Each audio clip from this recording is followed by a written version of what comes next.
పేదలకు ఉపాధి హామీ ఉండాలి, అదొక హక్కుగా పని కల్పించాలని కొత్త చట్టం తీసుకొచ్చి ఆనాడు నుంచి ఈనాటి వరకు 100 రోజుల పని హక్కు కల్పిస్తే బీజేపీ వచ్చిన కాడ నుంచి రోజు రోజుకు పని దినాలు తగ్గించి పని లేకుండా చేస్తూ ఈరోజు లాస్ట్కు పేరే తీసేసి ఇవాళ ఇంత దుర్మార్గంగా చేయడం అనేది చాలా దారుణం.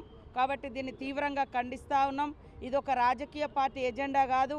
రాష్ట్రంలో దేశంలో ఉన్నటువంటి పేదల పక్షాన పోరాడుతున్న సంస్థలు కానీ పార్టీలు కానీ ఖచ్చితంగా బీజేపీ కుట్రపూరితమైనటువంటి కార్పొరేట్ కంపెనీలకు అడవులను దారాదత్తం చేస్తున్నారు, మరి ఊర్ల చుట్టూ ఉండేటువంటి కొండలు గుట్టలు దారాదత్తం చేస్తున్నారు, మరి లేబర్ బానిసత్వంలోకి ప్రజల్ని పంపించి ఉపాధి అనేది ఒక చట్టంలాగా ఉండేదాన్ని ఈరోజు కార్పొరేట్ కంపెనీల దగ్గర కూలీలుగా మార్చే కుట్రలో భాగమే రామ్జీ చట్టం తీసుకొచ్చిర్రు. ఆనాడు 200 రకాల పనులు చేస్తే ఈనాటి వరకు ఉపాధి హామీ చట్టంలో ఈరోజు లిమిటెడ్ వర్క్స్ పెడుతున్నారు, లిమిటెడ్ ఏరియాకు పరిమితం చేస్తున్నారు. పేరు మాత్రం 125 పని దినాలు చేసినామని చెప్పుకుంటున్నారు.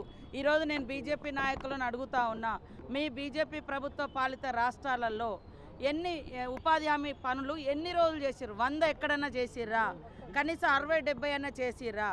చేసిన వాటినే మీరు తగ్గించారు. గతంలో ఉన్నటువంటి పని దినాలను కూడా గత సంవత్సరంతో పోలిస్తే ఈ సంవత్సరం 45 కోట్ల పని దినాలకు తగ్గించిర్రు.